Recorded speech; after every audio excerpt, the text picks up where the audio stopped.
Hey everyone, welcome back to my channel Limitless Learning.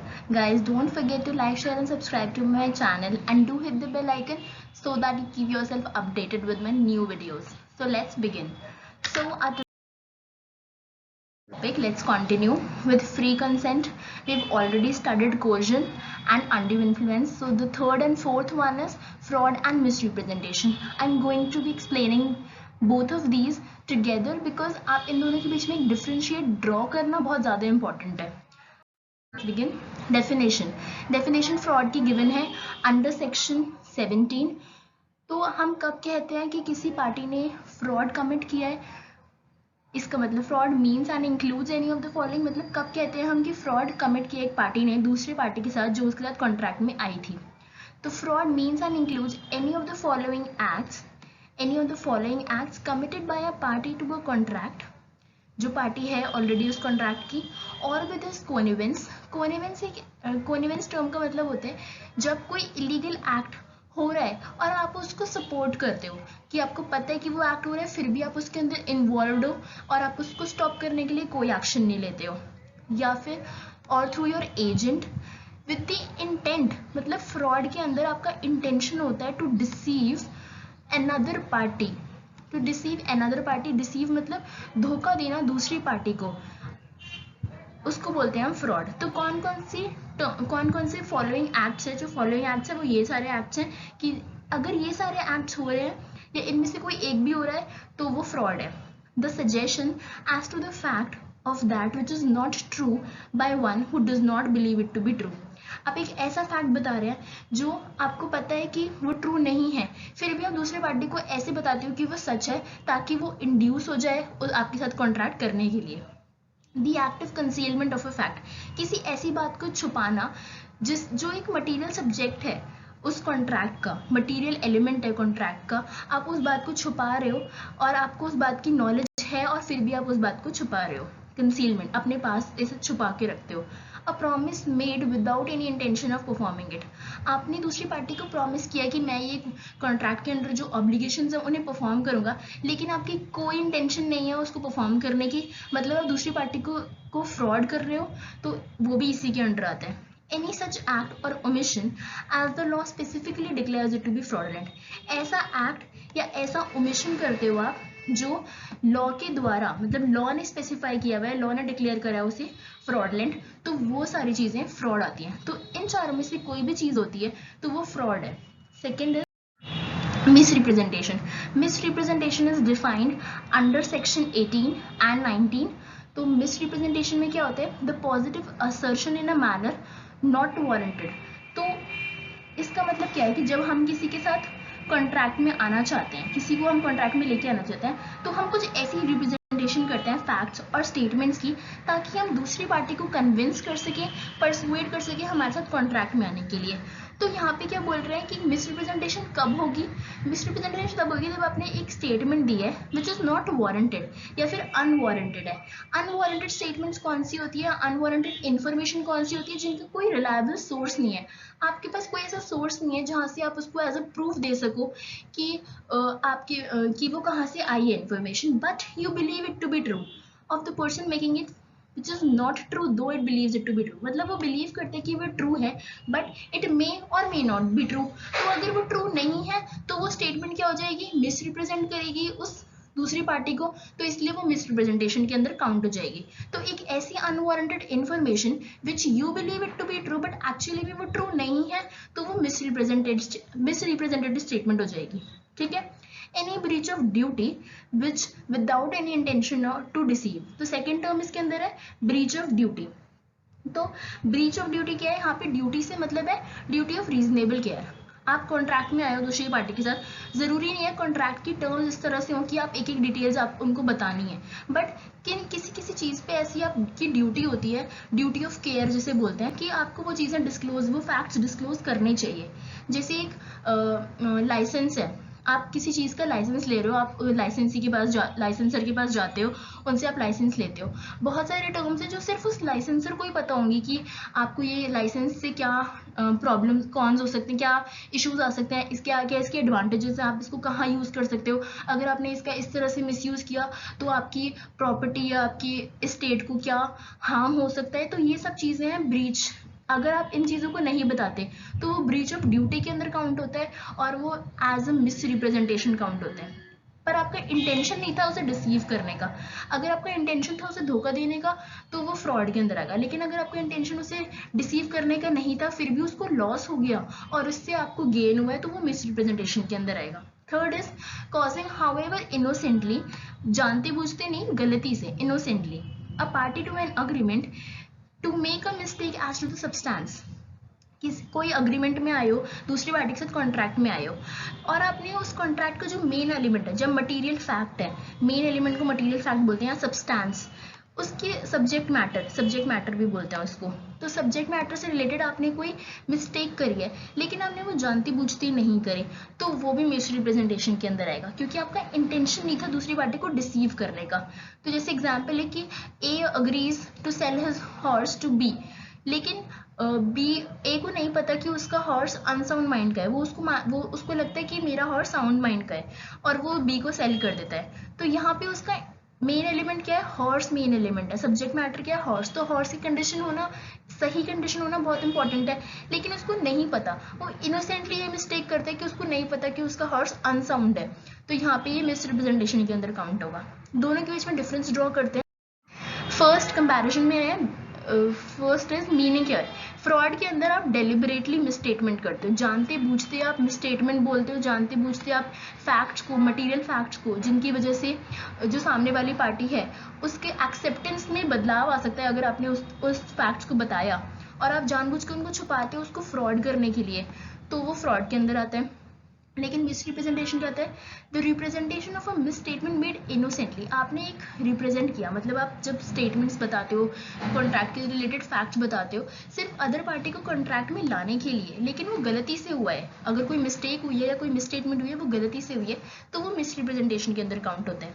यहाँ पे intention उसकी, जो पार्टी होती है, इंटेंशन उसकी होती है डिसीव करने की, जो दूसरी कॉन्ट्रैक्टिंग पार्टी है उसको डिसीव करने की, उसको धोखा देने की इंटेंशन होती है।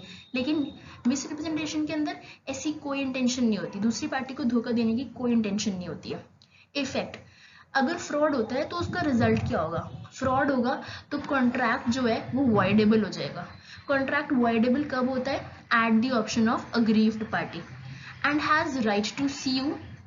उसके पास, जो अग्रीव्ड पार्टी है, जो पीड़ित पार्टी है, उसके पास राइट है सीयू करने का, कोर्ट में जाने का उसके पास राइट है, और डैमेजेस क्लेम करने का भी राइट है। ठीक है।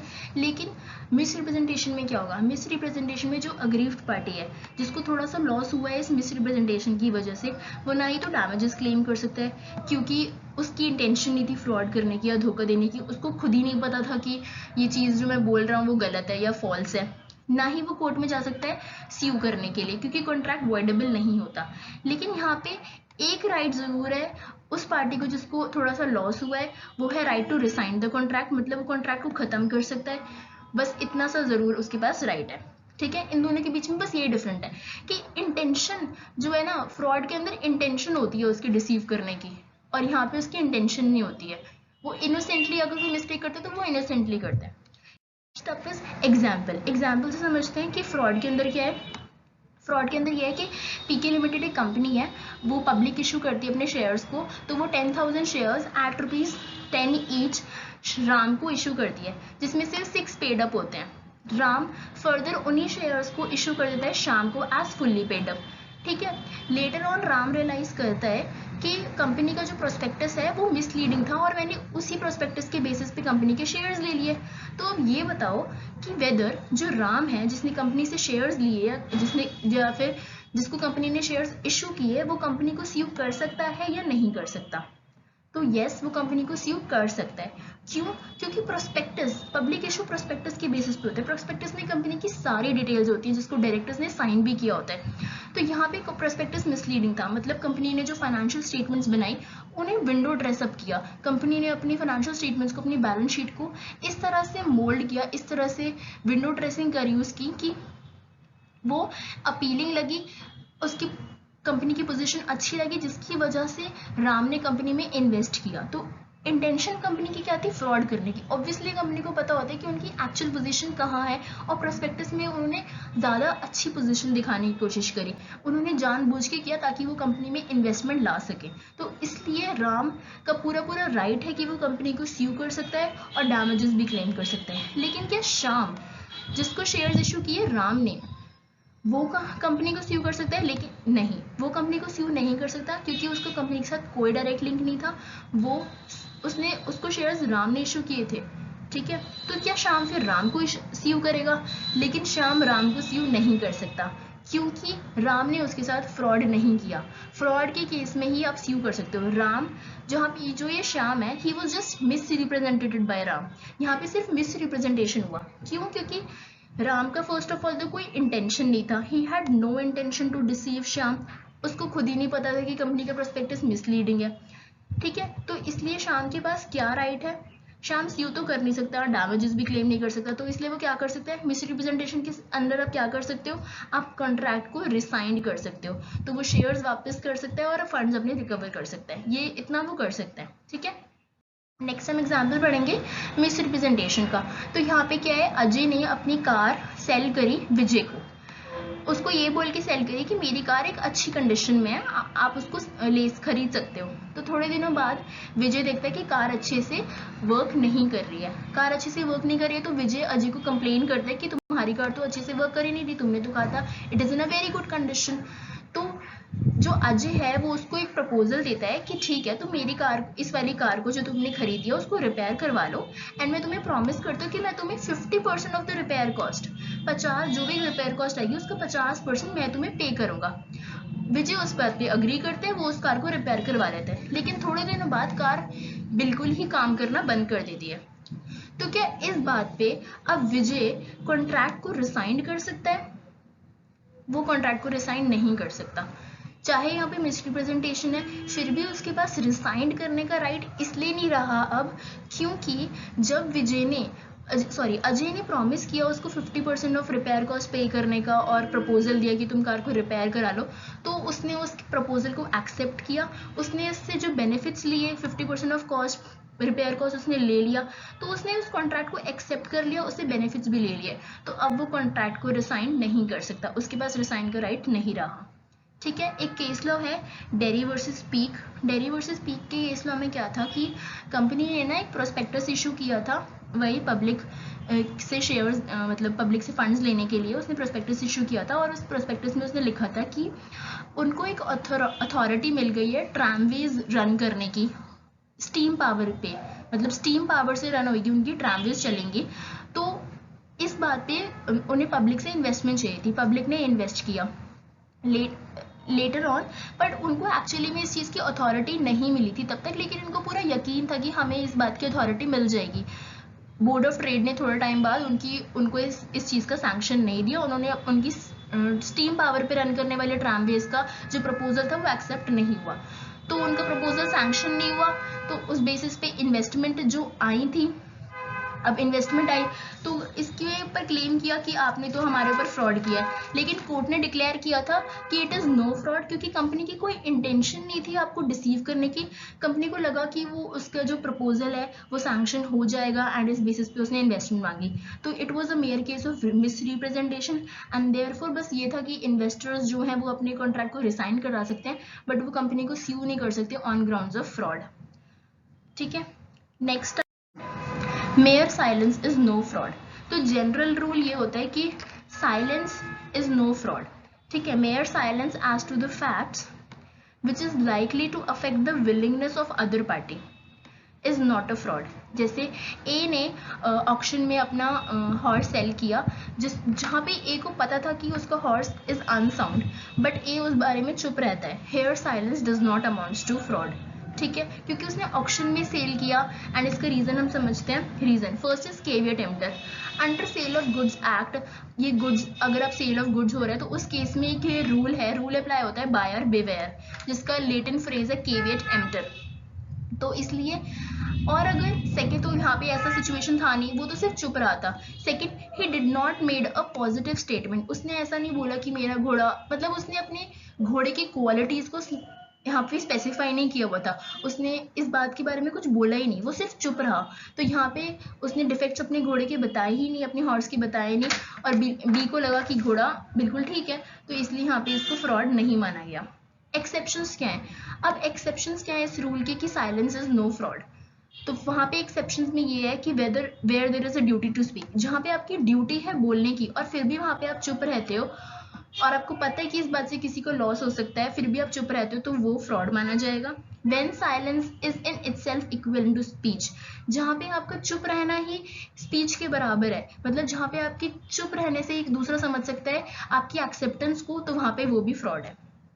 एक्सप्लेनेशन देखते हैं। Where there are such circumstances that आपकी रिस्पॉन्सिबिलिटी है, उस पर्सन की रिस्पॉन्सिबिलिटी है कॉन्ट्रैक्ट में जो है कि वो फैक्ट्स डिस्क्लोज करे rather than remaining silent, otherwise उसकी साइलेंट से ही may create a false impression, मतलब सामने वाली पार्टी सोच सकते हैं कि ठीक है यही सही होगा, पर आपने वो फैक्ट डिस्क्लोज नहीं किए जो सिर्फ आपको पता थे, तो उस केस में वो फ्रॉड माना जाएगा। और इस तरह के कॉन्ट्रैक्ट्स जहाँ पे आपकी ड्यूटी है बोलने की, वहाँ पे उन कॉन्ट्रैक्ट्स को बोलते हैं, आपकी रिस्पॉन्सिबिलिटी है डिस्क्लोज करेंगे, उन कॉन्ट्रैक्ट्स को बोलते हैं contracts of utmost good faith. इसका लेटिन फ्रेज है उबेरमा फेथ्स, अटमोस्ट गुड फेथ के। जैसे एक मेडिकल शॉप अटेंडेंट हुआ या एक डॉक्टर हुआ, डॉक्टर आपको बताता है, एक प्रिस्क्रिप्शन देता है कि आपको ये मेडिसिन किस तरह से लेनी है, किस टाइम से लेनी है और किस तरह से नहीं लेनी। वो ये भी बताता है कि आप इसका, ऐसे कोई उसने क्रीम दिया, कुछ दिया, तो वो आपको बताते हैं कि इसका एप्लीकेशन सिर्फ इतनी अमाउंट में करना है, इससे ज़्यादा अमाउंट में नहीं करना। या फिर अगर वो एलर्जिक है किसी एरिया में, आपको वो नहीं लगानी चाहिए,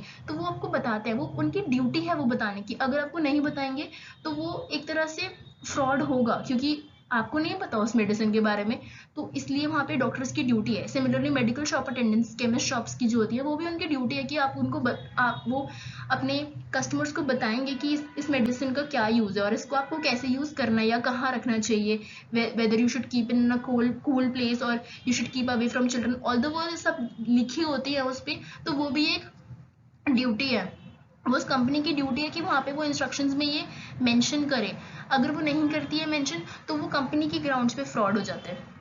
सिमिलरली इंश्योरेंस कंपनी, आप किसी इंश्योरेंस कंपनी से इंश्योरेंस करवाते हो, तो कुछ चीज़ें होती हैं जो सिर्फ इंश्योरर को ही पता होती है कि ये टर्म्स एंड कंडीशंस है, उन्हीं टर्म्स एंड कंडीशंस पे आप रिलाई करते हो, तो वो टर्म्स एंड कंडीशन बताने ड्यूटी बाउंड वहाँ पे इंश्योरर भी है। ठीक है। Silence being equivalent to speech, तो ये कैसे समझ, अगर कोई कॉन्ट्रैक्टिंग पार्टी है, वो कहते हैं कि if you keep silent about the facts I shall assume it to be true, अगर आप चुप रहते हो तो मैं समझ लूंगा कि जो मैं कह रहा हूँ वो सही कह रहा हूँ। ठीक है। अब A sells his horse to B, उसने अपना घोड़ा बेचा बी को। बी पूछता है कि वेदर ये हॉर्स जो है इज ऑफ साउंड माइंड और नॉट। बी, वो ये पूछता है ए से, तो वो कहता है कि अगर आप इस बात पे चुप रहते हो तो मैं अज्यूम कर लूंगा कि जो आपने मुझे हॉर्स सेल किया है वो साउंड माइंड का है। तो अगर घोड़ा अनसाउंड माइंड का है और फिर भी ए कुछ नहीं बोलता उस बारे में, वो चुप रहता है, तो वो it will amount to fraud on part of A. तो वो उस केस में ए ने फ्रॉड किया, क्योंकि उसने बोला था कि अगर आप चुप रहते हो तो मैं अज्यूम करूंगा वो साउंड माइंड का है, बट एक्चुअली में वो नहीं था। तो इसलिए यहाँ पे ए के ग्राउंड्स पे फ्रॉड हुआ है towards B. That's all for today. I hope you liked it. I hope you liked my video. Thank you and bye bye.